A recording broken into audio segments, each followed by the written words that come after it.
Howdy. Why do I always sound a little bit Australian when I do that? Howdy, mate. I don't know. Welcome to Fun Ahead TV. Thank you so much for being here today. Sorry that there's a poll between you and me. Next to me is the Howdy Boxster. Howdy, howdy, howdy. It belongs to Mike. Mike trailered this car all the way up from Texas to have a good old water-cooled restoration done to his baby. And that's exactly what we've been doing these last couple episodes. In the last episode, we took the engine down as far as we're gonna take it. We did a pretty thorough deep dive into all of the parts, analyzing, seeing exactly how this almost 54,000 mile engine looks. And the wear will kind of surprise you. If you missed it, definitely go back and check that out. There's a surprising amount of wear on those VariCam pads for only 54,000 miles. Time is seemingly the bigger factor than mileage. We are just beyond that halfway point. Earlier today, off camera, I did a lot of cleaning of engine parts. We are at that point of beginning to be able to put that engine back together, which means at the end of this episode, we will have that engine back up in this car and we'll have this car driving. Anyway, I'm gonna shut up. We're gonna go ahead and get right into it. We have so much to do in this episode, and we need to find out if this sucker is going to run and be reliable for Mike at the end of all of it. So, thanks again for being here today.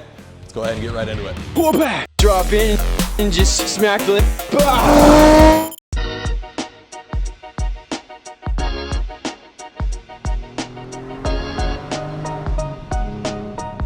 Now, like I mentioned, I have spent a lot of time this morning cleaning a lot of these engine components before being able to put them back in this engine. You always find some interesting stuff in the process of doing so. You can kind of learn a little bit of the history on any given engine. This being a 54,000 mile engine, it does appear like it has in fact had some serious service done to it before. We noted in the last episode that both valve covers have been off before, and that the Bank 1 VariCam pads are not original.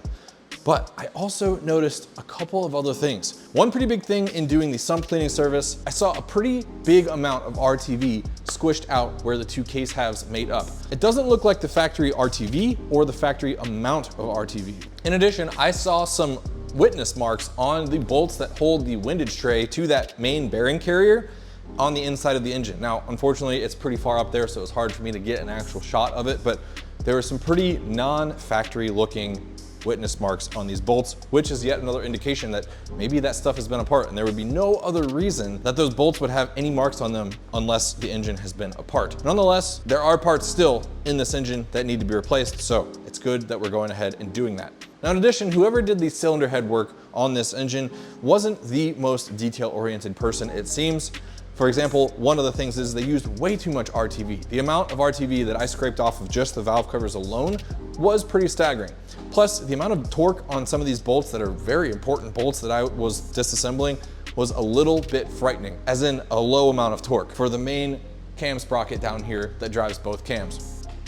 Yeah, I could not believe how loose those bolts were, and I can't believe that they were actually holding tight. Good news is we will be able to put this engine back together better than the condition we found it in, using what we like to call the right way, so that Mike can have a nicely assembled M96 engine in his super sweet Howdy Boxster. Well, all right, like I said, it is now time to go ahead and begin putting this engine back together. We're going to reassemble in the opposite order of disassembly. We took apart Bank 2 last, we're going to go back together with Bank 2 first. But in order to do that, we then have to put the oil pump back on first. Why? Because that secures one of the two sides of the intermediate shaft, and therefore is required in order to time this engine properly. If we don't do that and we try to time Bank 2, then we're going to still have a loose side of the intermediate shaft and it will not be timed properly, therefore. We do need to go back together in the proper order.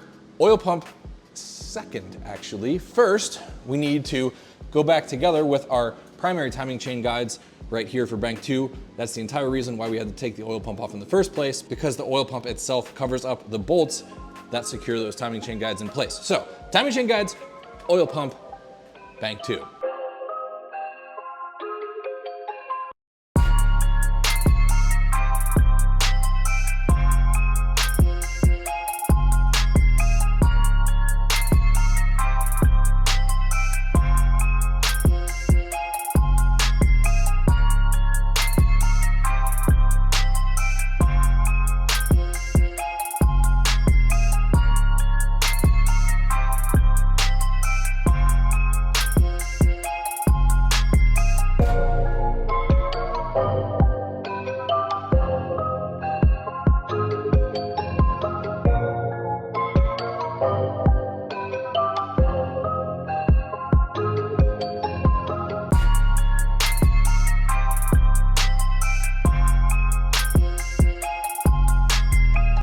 check this out, everybody. The Audi Boxster's engine is officially ready to come back off the engine stand, get remated with the transmission, and go back up in that whip.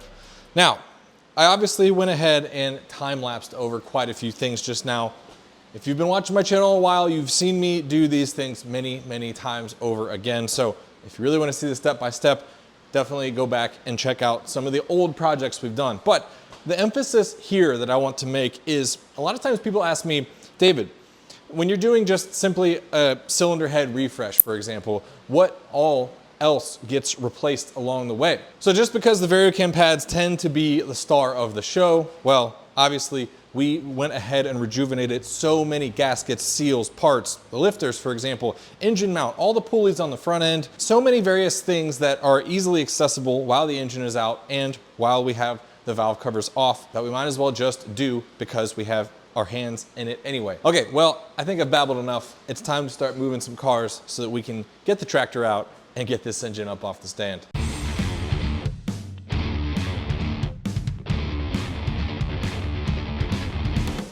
All right, well, good news. We now have the engine and transmission mated back up together. But time for funny fun fact time. The transmission for the base model 986 Boxsters, the 0.1 and the 0.2 both, is a 5-speed manual transmission. And it actually is not a Porsche transmission per se. They actually borrowed this transmission from Audi.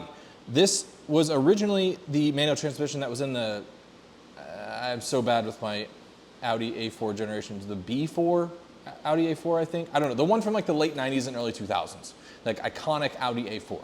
Now you can tell this isn't a transmission that was originally designed to mate up with the M96 engine because of the way it is. Because of the way it is. Few little dead giveaways, one of which is there are several bolt holes for the bell housing that aren't even used to mate up with the M96. In fact, there are 3 on this side of the transmission alone. There's a couple weird looking ones over here. I'm not really sure what those are for. The second thing is that there is an electrical connector on this side of the transmission that's not even used for the Boxster wiring harness.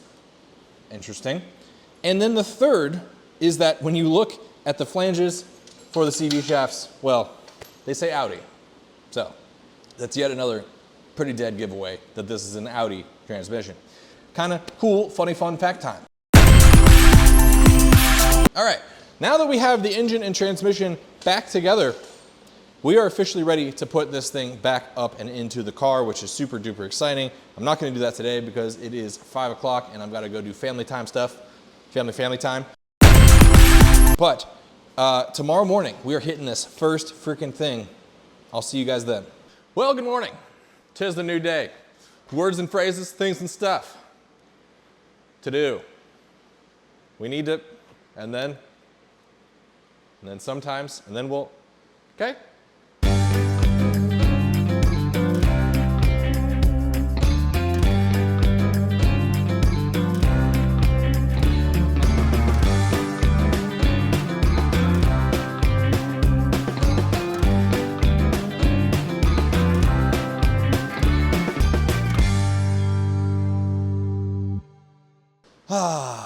Well, many apologies and 7 blessings to you, one and all.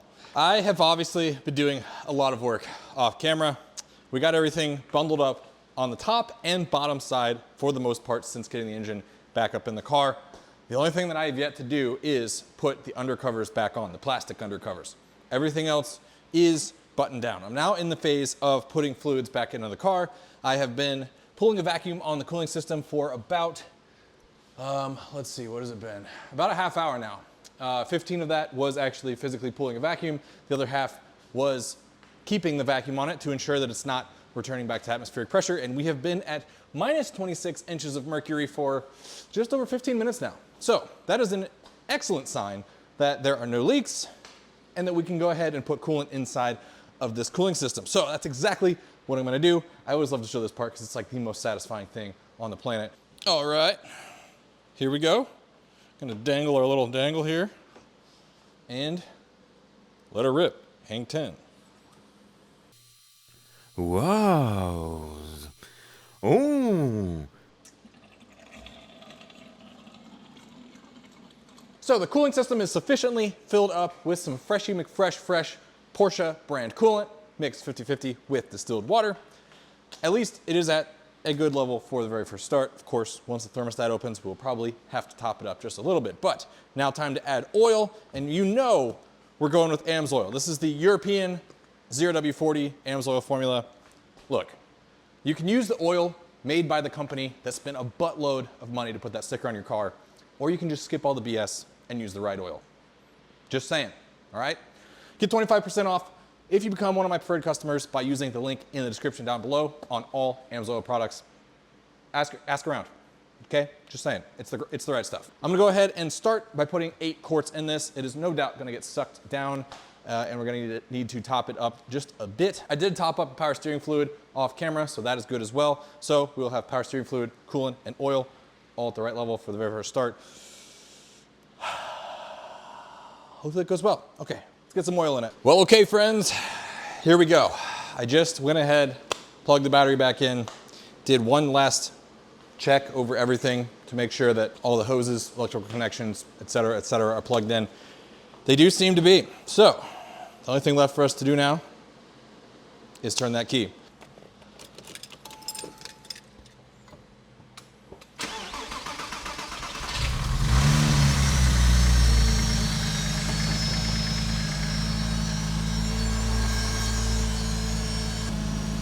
Okay, she sounds great. Let's top up the fluids and let her heat up entirely.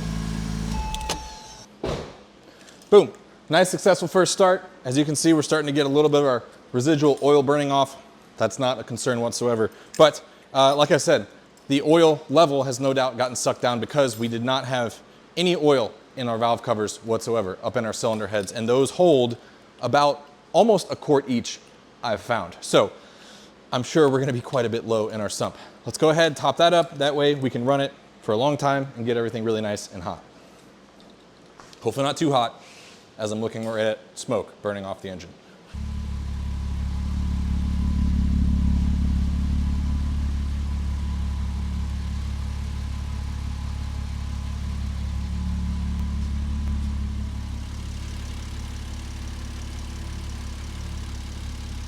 Well, everybody, great news. This thing has been running for about 15 to 20 minutes at this point. She's running like a champ. So, given that it has come up to temperature very nicely, we've got coolant circulated throughout the entire cooling system, including the heater core, given that our heat is blowing nice and ice hot. It's hot, it's boiling hot is what I'm saying. I can go ahead and officially give it the stamp of she's running good, and we can start throwing our beauty covers back on this bad girl so that we can take it for the very first spin.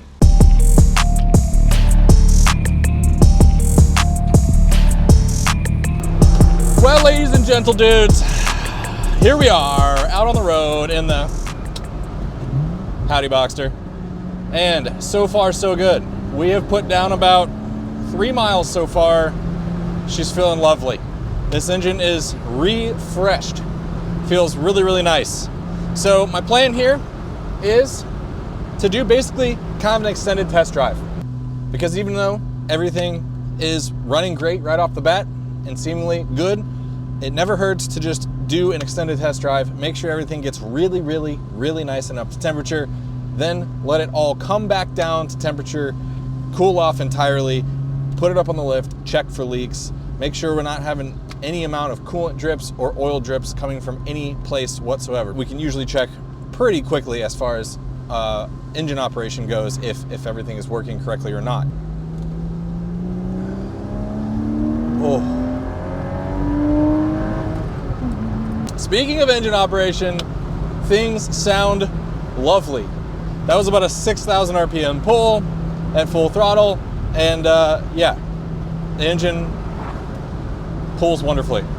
Oh yeah, dude, these Boxsters are just so freaking lovely. In other news, you guys have been asking me about my skincare routine lately. Just kidding, no you haven't, but in case you're wondering, here's my skincare routine. Step 1, buy a Boxster. Step 2, just put your head over the windshield like that. You get some nice natural exfoliation. I highly recommend it. Alrighty, well, all goofiness aside, I am going to go ahead and continue on this extended little test drive, and we will talk once we are back at the Fun Ed headquarters about how it went, and we can wrap this project up, hopefully. Well, friends, and there you have it. Another water-cooled restoration in the books. A minor water-cooled restoration, of course, because, you know, we only got down into the cylinder heads, but nonetheless, obviously she needed it. We definitely learned a very valuable lesson with this particular vehicle because I think it was actually the lowest mileage car that I have featured on this YouTube channel thus far. 54,000 miles, and it does in fact prove that time is the biggest factor with regards to the timing chain, guys, specifically those VarioCam pads. So if you are seeing brown little bits in your oil filter, it's time, unfortunately. So start thinking about, in the next year or two, going ahead and having an engine out service done on your car to get those things replaced. But Mike's super awesome Howdy Boxster is officially ready to rip. Howdy, howdy, howdy. And yet another Porsche of this era can live to see many, many more miles, thanks to just doing a nice little quarter-century mechanical refresh on it. We've done about 60 miles in this thing since the engine was put back in it, and it drives absolutely wonderfully. It is officially ready for Mike to rip this thing cross-country and take it eventually back down to Texas. I think as soon as today, he's going to start venturing cross-country and doing quite the extensive road trip with it. So we wish him the best with that, and I certainly hope that it was all put back together just right. Just kidding, no, it totally was. If you enjoyed this video, please do me a huge favor and hit that thumbs up button. It helps out my channel massively. And subscribe if you want to see super awesome car content coming down the pipeline to you almost every single week. I won't say every single week because family life has been a bit of an adjustment lately, but just about every single week via Fun Ahead TV. So thank you all so much again for being here. I really appreciate each and every one of you. Yes, you, I'm looking right at you, and I will see you all in the next video. See ya. Go back. Drop in and just smack the lip. Bah!